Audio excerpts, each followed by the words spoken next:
3 days after I gave birth, my mother-in-law set a check on my hospital blanket and told me to choose. The room still smelled of antiseptic. I had a daughter asleep in the crook of each arm. Behind her stood my husband's girlfriend, holding a diaper bag like she already owned the house. Vivian uncapped her black fountain pen, and the click was the loudest thing in the room. "Take 22 million and sign it," she said. "I only want the children." I looked at the divorce papers. I looked at my girls, and I signed.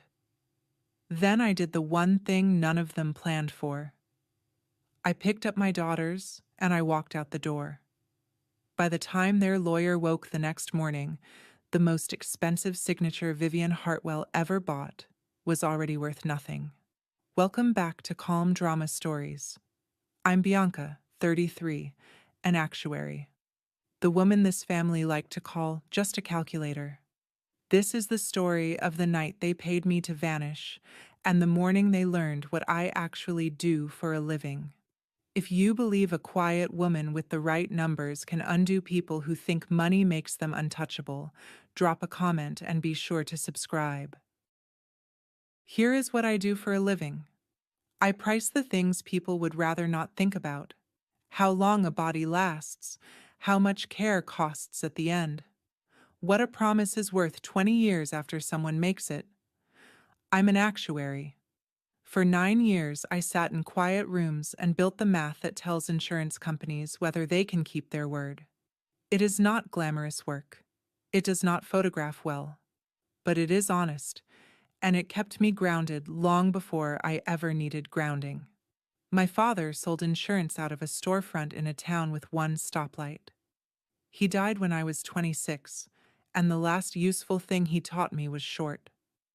"The numbers don't lie, Bianca," he said. "People do. Learn the difference." So I did. I learned to stay calm when a column refused to balance. I learned that panic is just bad arithmetic in a hurry. When my coworkers got loud in meetings, I stayed flat. "I don't get loud," I used to tell them. "I get accurate." The Hartwells found that hilarious. To them, I was the numbers girl who married up, a desk ornament Spencer brought home from a conference. They never once asked what I was good at. That was their first mistake, though it would take them a long time to feel it. Because the truth is, even before I married into that family, their numbers never sat right with me. Hartwell Provident published figures every year that I read the way you read a smile that doesn't reach the eyes. I told myself it wasn't my company. I was wrong about which half of that sentence would matter. I met Spencer Hartwell at an industry conference in Hartford. He was charming in the way that costs nothing, and I mistook ease for warmth. He told me his family ran a long-term care insurer his late father had built. He did not tell me his mother ran him. We married in 18 months. I kept my job and my maiden name on my licenses, out of habit more than foresight. The first time I walked into Hartwell House, the estate on the hill above town, I understood my place inside the first 10 minutes. Vivienne greeted me with a cheek that never quite touched mine and a smile that filed me somewhere. The whole house smelled of her lavender, a scent so heavy it seemed to coat the walls. Walter, her husband, had died years before, and his portrait hung over the stairs like a man still presiding. Vivienne ruled in his name. The board did what she said. Spencer did what she said. I learned to be pleasant and forgettable at their dinners, which suited me fine. I am not a performer. I had my work, my marriage, and a future I thought I could see the edges of. For 3 years, I told myself the coldness was just old money being old money. I was the outsider who would slowly become inside. That is the story I sold myself, and I am good with numbers. But I have sold myself worse math than that. Then I got pregnant, and Vivian started smiling at my belly instead of through me. She would rest a hand there without asking, and call the twins the 5th generation. That was the first thing about her that scared me, and I did not yet know why. People think a betrayal blindsides you. Mine didn't. I read the signs early because reading risk is my whole trade. Spencer started working late, then later, then with a softness in his voice on the phone that he never used on me. A man's tone is data too. Then the money moved. A transfer left our joint account for a sum that didn't match any bill we had, routed to an account I'd never seen. I asked him about it once, plainly. He said it was a company thing, and looked at his plate when he said it. I do not believe plates. So I did what I do. I hedged. I opened an account in my own name and moved a quiet cushion into it. I made copies of our financial records, the mortgage, the brokerage statements, the policies, and I kept them somewhere only I could reach. I packed a bag for the hospital and a second bag I told no one about, the kind you keep by a door. I even started reading Hartwell Providence public filings again at night, the statutory statements every insurer has to file with the state, telling myself it was nervous habit. None of it felt like paranoia. It felt like underwriting. You don't hedge because you're sure the storm is coming. You hedge because you can't afford to be wrong if it does. What I couldn't do was close the joint account on my own. It needed both signatures, and the day I would have forced the issue was the day my water broke. That is the cruel arithmetic of timing. I saw the wave. I just couldn't get the door shut before it hit. I hedge for a living. I never thought I'd be hedging against my own husband. The twins came on a Tuesday, both of them, the long, old-fashioned way. 2 girls, 8 minutes apart, furious and perfect. I named them in the delivery room before anyone could weigh in. Posey and Wren. Small names, my names. Nothing that rhymed with 100 years of Hartwell men. Spencer was in a meeting when my labor started and stuck in traffic when it ended. He arrived after, smelling faintly of someone else's perfume, and held them like they were on loan. The person who actually held my hand through it was Ruth Vandermeer.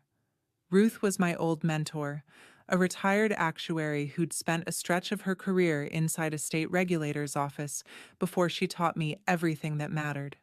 She drove an hour to sit with me, and she did not leave. When the nurse asked for the names on the birth certificates, I gave my daughters my last name. Toomey, not Hartwell. It was a small, stubborn act of arithmetic, and I did it on instinct, the way you flinch before you understand why. Spencer didn't notice.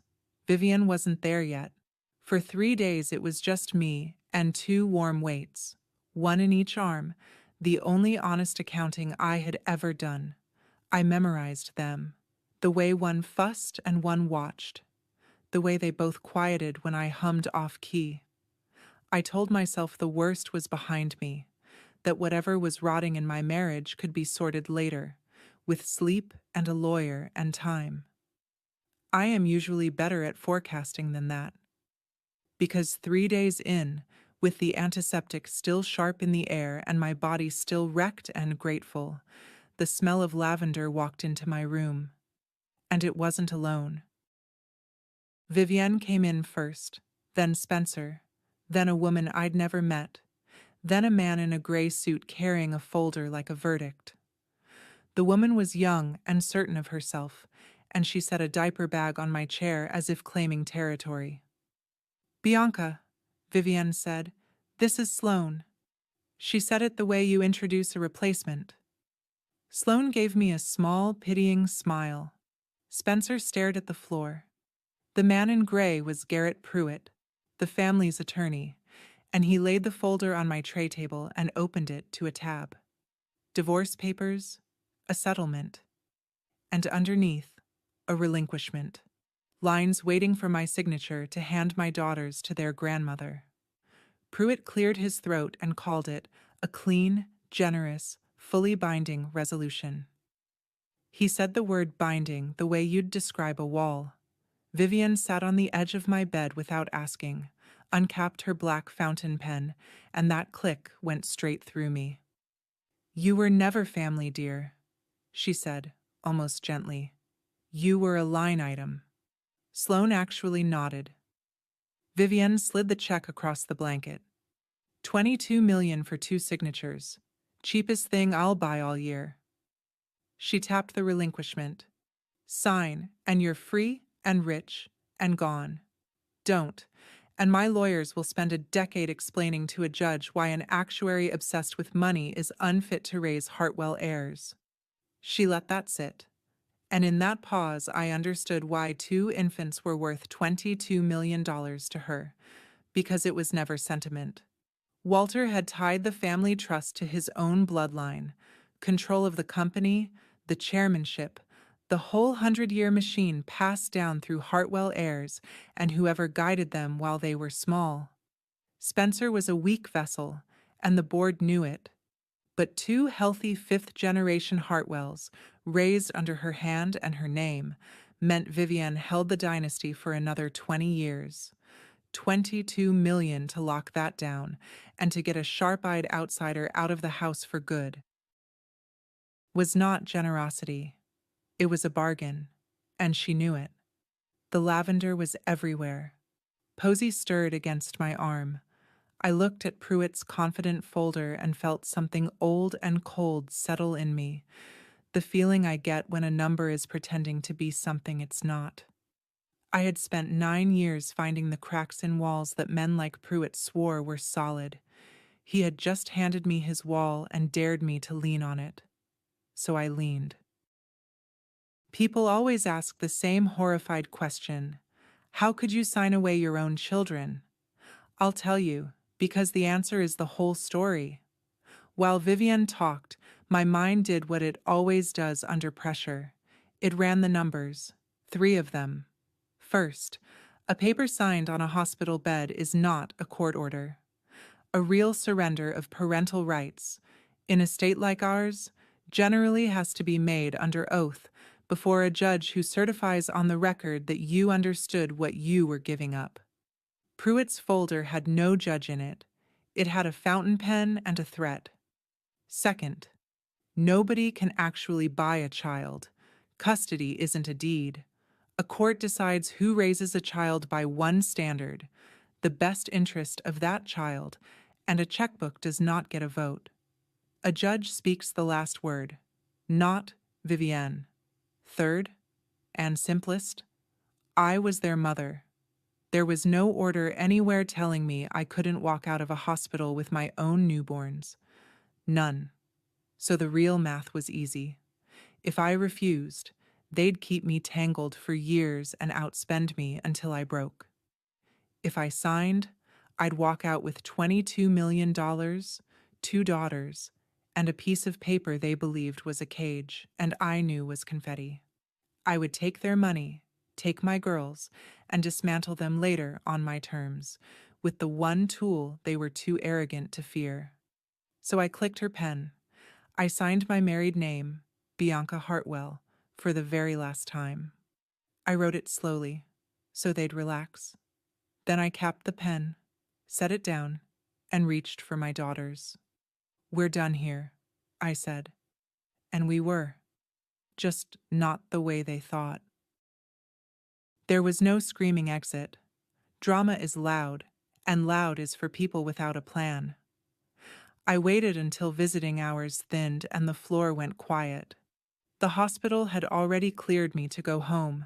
My body was sore and slow, but my arms worked, and my daughters weighed almost nothing. I called Ruth. She was in the parking garage in 20 minutes, because I'd asked her that morning to stay close, another hedge I'd hated needing. I didn't drive. I couldn't. Not 3 days out, and I wasn't foolish enough to try. I buckled 2 car seats into Ruth's sedan with hands that barely shook, and we drove away from the hospital, away from Marrow, to a furnished apartment 2 towns over in Belhaven. I'd leased it a month earlier under my own name and told no one. The bag by the door was already there. On the ride, while Posy slept and Wren blinked at the streetlights, I drafted a letter in my head. Word for clean word. A formal notice, to be sent by registered mail at opening, revoking the relinquishment I'd signed under duress, demanding they cease treating it as valid. Quiet, documented, dated.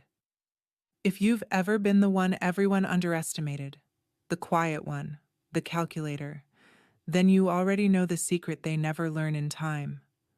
The calm isn't surrender, it's a countdown. I wasn't running away from the Hartwells that night. People run from things they fear. I was repositioning, the way you move capital before a market turns, getting my daughters out of reach, so that when the floor dropped, it dropped on them and not on us. If you're rooting for two little girls and the mother nobody bothered to read, tell me in the comments and subscribe, because morning is where this turns. By morning, the panic was all on their side. I learned the shape of it later, from Spencer, who could never keep a secret when he was frightened. Pruitt got into the office early to file the relinquishment somewhere official and discovered there was nowhere to file it. It wasn't a court order. It had never been before a judge. On its own, it was a piece of paper a tired woman signed in a hospital bed with her husband's mistress watching, which is close to the legal definition of duress, and which a competent judge could set aside with a sentence. Worse for them, by 9 that morning, my registered letter was already moving through the mail, revoking the whole thing in writing, dated and tracked. And there was no order anywhere that said I couldn't have my own children. I hadn't taken anyone's kids. I'd taken mine. Vivian called me at 10. I almost didn't answer. When I did, her voice was missing its usual marble. "Bianca," she said, "let's be reasonable." It was the first time I'd ever heard her ask instead of tell. I kept my own voice level, the way I keep it when a client is melting down over a number they don't like. "I am being reasonable," I said. "I'm keeping my daughters and your money. That's the most reasonable I've ever been." She started to threaten. I hung up. I sat on the floor of a strange apartment with 2 babies on a blanket and did the only celebration my nervous system would allow, which is to say, I made a list. $22 million had bought the Hartwells exactly nothing. No grandchildren, no silence, no closure. And it had bought me the one thing they had never given me: time. The obvious move was to lawyer up and fight for custody. So that's the move I started with. Everyone expected it, including me. I found Marin Cole, a family attorney with a reputation for not blinking, and I laid it all out across her conference table while a sitter watched the girls in the next room. Cole read the relinquishment, then read it again, then set it down like it had a smell. "This was never enforceable," she said. "Signed under pressure, no judge, your husband's girlfriend in the room. I could get this thrown out with my eyes closed." I felt the first clean breath in days. Then she leaned back. "But hear me. They have 100 years of money. If they decide to make custody a war, they can drag it 3 years and spend more on motions than most people make in a decade. They'll hire someone to paint you as cold, obsessive, unstable. They'll lose, probably. Probably isn't the word a mother wants about her kids." She wasn't scaring me. She was respecting me enough to be honest. I asked the question I already half knew. "So I win slow and bleed the whole time?" Cole nodded. "Or you find a way to make them want this over more than you do." I drove back to Bellhaven, turning that over. Win slowly, in their arena, on their fuel. I'm an actuary. I don't fight on the field that favors the house. I started doing different math. The girls had to be safe, yes, but safe didn't mean a courtroom. Safe meant the Hartwells couldn't afford a war in the first place. Cole said we could win. She also said it could take 3 years and every dollar I had. So I started asking a colder question instead. For a few weeks, I let myself enjoy the easy revenge, the affair. It was right there, almost gift-wrapped. Spencer and Sloane hadn't been careful. People in love with getting away with things rarely are. I had months of his distraction, a paper trail of charges to hotels and a jeweler, even a forwarded message thread a mutual acquaintance had sent me long before, sick of watching me get played. None of it was secret recordings or anything I'd be ashamed to show a judge.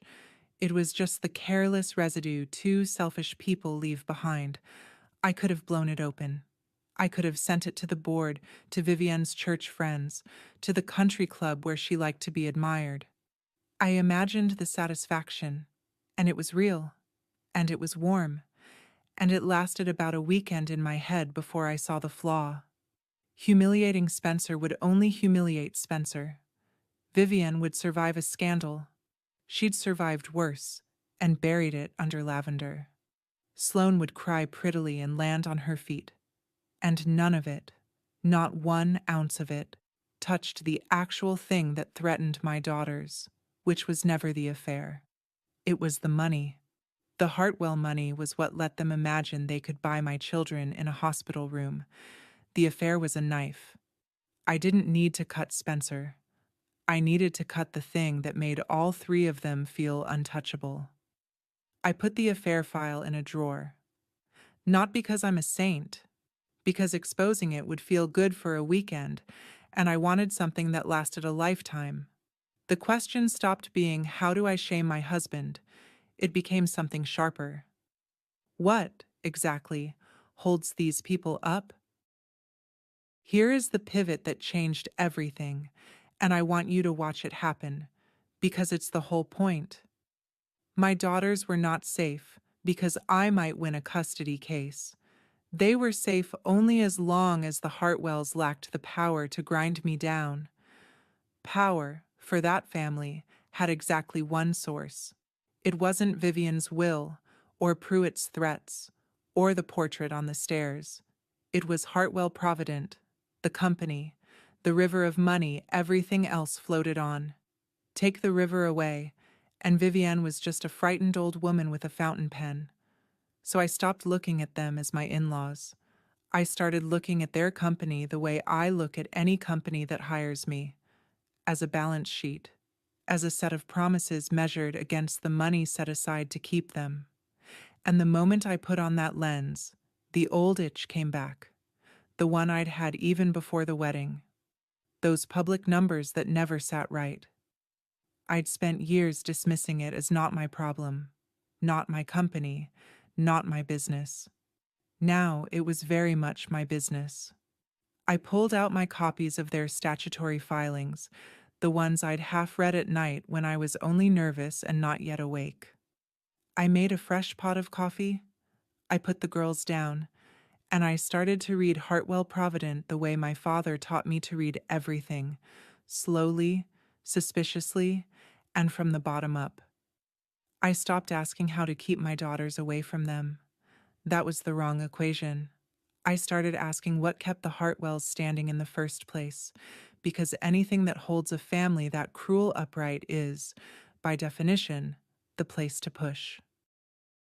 Let me explain what I saw, in plain words, because this is where they lost and never knew it. Hartwell Provident sold long-term care insurance. People pay premiums for decades so that when they're old and can't bathe or dress themselves, the company pays for their nursing care. To keep that promise, an insurer has to hold reserves, a mountain of money set aside today against the care it will owe tomorrow. The law requires it. Actuaries like me test it year after year to make sure the mountain is tall enough. The whole industry got this wrong a generation ago. People lived longer than anyone forecast. Fewer let their policies lapse. Care got expensive. Honest companies raised premiums or asked the state for relief or, in some cases, quietly failed. I knew all that. So when I read Hartwell's reserves against my own models, my stomach did the thing it does when a number is lying to me. Their reserves were too thin. Not a little thin. Thin like a man promising to feed 100 people from a single loaf and smiling while he says it. Their loss assumptions were rosy past the point of fantasy. Their lapse rates were numbers no real population produces. On paper, Hartwell Provident looked healthier and richer than almost any peer, and that was exactly the problem. Health like that isn't earned, it's manufactured. They were promising far